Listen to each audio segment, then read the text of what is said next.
Victoria बोलती है, माँ माँ। मिसेस स्लेटर, क्या बात है बेटा? विक्टोरिया कहती है, दादाजी उठ रहे हैं। बेन कहता है, क्या? मिसेस स्लेटर, ये तुम क्या कह रही हो? विक्टोरिया, दादाजी उठ खड़े हो रहे हैं। मिसेस जॉर्डन, ये बच्ची बैग गई है। मिसेस स्लेटर, पागलों जैसी बातें मत करो, क्या तुम जानती नहीं हो कि तुम्हारे दादाजी मर चुके हैं? विक्टोरिया, नहीं नहीं, वो उठ खड़े हो रहे हैं, मैंने उन्हें देखा था। हैरानी की वजह से वो भौंचक के रह जाते हैं। बेन और मिसेस जॉर्डन टेबल की बाईं तरफ को आ जाते हैं। विक्टोरिया मिसेस स्लेटर के साथ लिपट जाती हैं। टेबल की दाईं तरफ हेनरी फायरप्लेस के पास वो खड़ा हो जाता है। मिसेस जॉर्डन, अच्छा होगा अमीलिया, तो खुद ऊपर जाओ और देख कर आओ। मिसेस स्लेटर कहती है, चलो हेनरी, तुम मेरे साथ आओ। हेनरी डरा हुआ पीछे हट जाता है। बेन अचानक ही, सुनो। वह दरवाजे की तरफ देखते हैं। बाहर एक हल्की सी दबी हुई हंसी सुनाई देती है। दरवाज़ा खुलता है। एक बूढ़ा आदमी दिखाई देता है जिसने एक घिसे हुए रंग वाला लेकिन दिखने में बढ़िया ड्रेसिंग गाउन पहना हुआ है। वो बिना जूतों के ही आए हुए हैं। वैसे 70 से ज़्यादा उम्र का है। वो हट्टा कट्टा और बढ़िया रंग रूप वाला है। उसकी चमकीली नटखट आंखें उसके भारी लाल भूरी आईब्रोज के नीचे चमक रही होती है। क्लियरली वो या तो दादाजी यानी कि ग्रैंडपा एबल मैरीवेदर है या तो उसका भूत है। एबल अपना हाथ बेन की तरफ बढ़ाते हुए जो चुस्ती से पीछे की तरफ हट जाता है और सोफे से दूर एक सेफ डिस्टेंस पर चला जाता है। मिसेस स्लेटर डरते हुए एबल के पास आती है।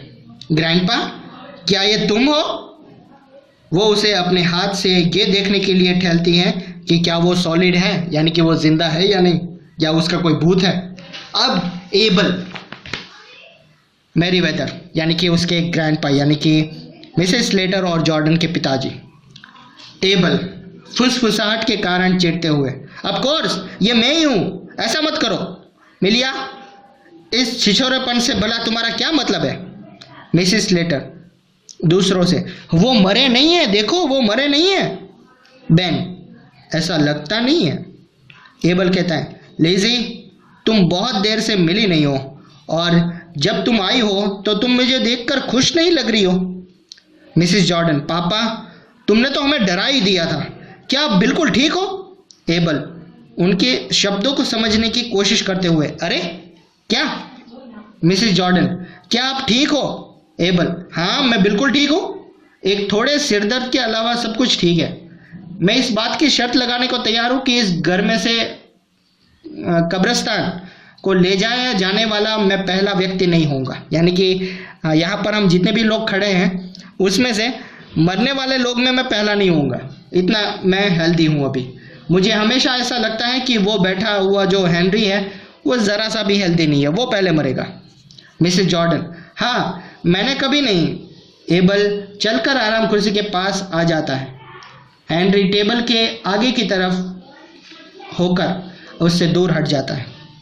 एबल कहता है, मिलिया, अरे मैंने अपने नए स्लीपरों को क्या कर दिया? उलझन में पड़ गई। मिसेस स्लेटर, दादाजी क्या वो फायरप्लेस के पास नहीं पड़े हैं? एबल ने कहा, मुझे दिखाई नहीं दे रहे हैं। हेनरी को स्लीपर उतारने की कोशिश करते हुए, हेनरी तुमने इन्हें क्यों पहना हुआ था? एबल बोलता है। मिसेस स्लेटर तुरंत, मैंने इससे कहा कि उन्हें खोलने के लिए पहन लो, यानी कि वो छोटे हैं, तुम अपने बड़े बड़े पैर उसमें डाल लो तो वो खुल जाएंगे। वो कितने नए नए और सख्त थे। अब हेनरी उन्हें उतार दो। मिसेस स्लेटर स्लीपरों को हेनरी से छीन लेती है और उन्हें एबल को दे देती है, जो इन्हें पहन लेता है और आराम कुर्सी में वो बैठ जाते हैं। मिसेस जॉर्डन बेन से कहती है, देखा, मुझे ये डेलिकेट बात नहीं लगती कि इतनी जल्दी जल्दी किसी मरे हुए आदमी के जूते पहन लिए जाए। हेनरी चलकर खिड़की के पास आ जाता है और पर्दों को ऊपर उठाता है। विक्टोरिया दौड़कर एबल के पास आ जाती है और फर्श पर उसके पैरों के नज़दीक बैठ जाती है। विक्टोरिया, ओह ग्रैंडपा, मैं कितनी खुश हूँ कि आप मरे नहीं हैं। मिसेस स्लेटर, गुस्से से फुसफुसाती है, अपनी जबान पर लगान रखो। चुप रहो। एबल, ए क्या बात है, कौन मरा है? मिसेस स्लेटर बोलती है ऊंची आवाज में। विक्टोरिया कह रही है कि उसे आपके सिर की वजह से आपको जो सिर दर्द हो रहा था उसका दुख हो रहा है। एबल कहता है, ओह थैंक यू विकी, लेकिन मैं अच्छा महसूस कर रहा हूँ, don't worry. Mrs Slater Mrs Jordan से, वो विक्टोरिया से बहुत प्यार करते हैं, देखा? मिसेस जॉर्डन मिसेस स्लेटर से कहती हैं, हाँ हमारे जिम्मी से भी बहुत प्यार करते हैं। मिसेस स्लेटर, बेहतर होगा कि तुम उससे पूछ लो कि क्या उसने तुम्हारे जिम्मी को अपने सोने की घड़ी देने का वादा किया था। मिसेस जॉर्डन, मैं अभी पूछ नहीं सकती, मुझे इसका साहस नहीं हो रहा है। एबल कहता है, बेन तुमने अपने यानी कि तुमने मातम वाले कपड़े क्यों पहने हैं? और लिजी ने भी, और मिलिया और हेनरी और ये नन्ही विकी ने भी। कौन मर गया है? परिवार में ही कोई होगा। और वो दबी हुई हंसी में हंसता है। मिसेस स्लेटर कहता है, पापा ऐसा कोई नहीं जिसे आप जानते हो, बेन का एक रिश्तेदार है। एबल कहता है, और बेन से उसका क्या रिश्ता है? मिसेस स्लेटर कहता है, उसका भाई है। बेन कहता है मिसेस स्लेटर से, क्या बक रही हो, मेरा कभी कोई भाई नहीं है। एबल कहता है, ओ डियर बेन, उसका नाम क्या है? बेन उलझन में पड़ गया और वो टेबल के सामने की तरफ चला जाता है। मिसेस स्लेटर कहती है कि फ्रेडरिक। मिसेस स्लेटर कहती है कि फ्रेडरिक बताओ, लेकिन मिसेस जॉर्डन बताती है कि एल्बर्ट।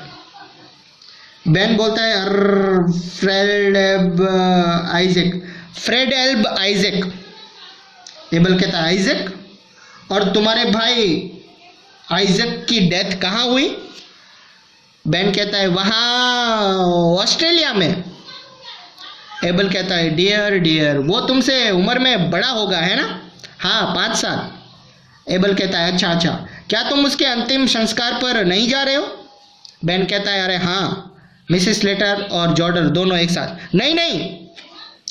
बेन कहता है, नहीं ऑफ कोर्स नॉट। वो बाई तरफ पीछे को हट जाता है। एबल उठते हुए कहता है, तो मेरे विचार में तुम लोग चाय पीना शुरू करने के लिए मेरा वेट कर रहे थे है ना? मुझे तो भूख लग रही है।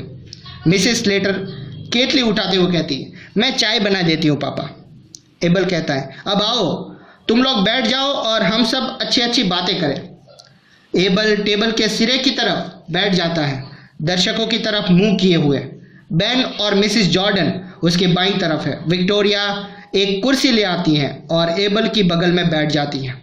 मिसेस स्लेटर और हेनरी दाईं तरफ बैठ जाते हैं। दोनों औरतें एबल के अगल बगल बैठी हुई है। मिसेस स्लेटर, हेनरी दादा को कुछ और कचौरी दे दो। एबल कहता है, थैंक यू। सबसे पहले मैं शुरू करता हूँ। वो खुद ही कुछ ब्रेड और मक्खन उठाता है। हेनरी कचौरी परोसता है और मिसेस स्लेटर चाय डाल देती है। सिर्फ एबल ही कुछ खुश हुआ दिख रहा है। बेन कहता है, मुझे देखकर खुशी हो रही है मिस्टर मैरीवेदर कि आपको भूख लगती है, वरना आप इतने हेल्दी नहीं लग रहे। एबल कहता है, कोई चिंता की बात नहीं है, मैं थोड़ा लेटा हुआ था, मेरा सर दर्द था इसलिए। मिसेस स्लेटर बताती है, दादाजी आप सोए हुए थे? एबल कहता है, नहीं मैं सोया हुआ नहीं था। मिसेस स्लेटर और हेनरी, ओह। एबल कहता है, खाते पीते हुए, मुझे पूरी तरह से हर चीज़ याद नहीं आ रही, लेकिन मुझे याद है मैं थोड़ा सुन्न सा पड़ा हुआ था, जैसे मैं 1 इंच भी हिला नहीं पा रहा था, यानी कि हिल नहीं पा रहा था अपना हाथ या पाँव, कुछ भी। बेन बोलता है, और मिस्टर मैरीवेदर, क्या तुम देख या सुन सकते थे? एबल को पूछता है वो। एबल कहता है, हाँ लेकिन मुझे याद नहीं, मैंने कोई विशेष चीज़ देखी नहीं थी। बेन थोड़ी राय देना। बेन थोड़ी राय पकड़ा देता है। मिसेस स्लेटर बोलती है, ऐसा बिल्कुल नहीं है दादा, यह सब तुम्हारी कल्पना थी, तुम ज़रूरी सो रहे होंगे। एबल कहता है थोड़े चिड़चिड़ा होकर, मैं तुम्हें बता रहा हूँ मैं सोया हुआ नहीं था मिलिया। अरे छोड़ो, इतना तो मुझे पता है। मिसेस जॉर्डन, क्या तुमने हेनरी या अमीलिया को कमरे में आते हुए नहीं देखा था? एबल ने अपना सिर खुजलाते हुए कहा। अब मुझे ज़रा सोचने दो मिसिस स्लेटर, मैं उस पर दबाव नहीं डालना चाहूँगी। एलिजाबेथ, उस पर दबाव मत डालो। हेनरी कहता है, मैं उन्हें परेशान नहीं करना चाहूँगा। एबल कहता है अचानक याद करते हुए, हाँ सचमुच, मिलिया और हेनरी, अरे तुम्हारा क्या मतलब था मेरी अलमारी मेरे कमरे से ले जाने का?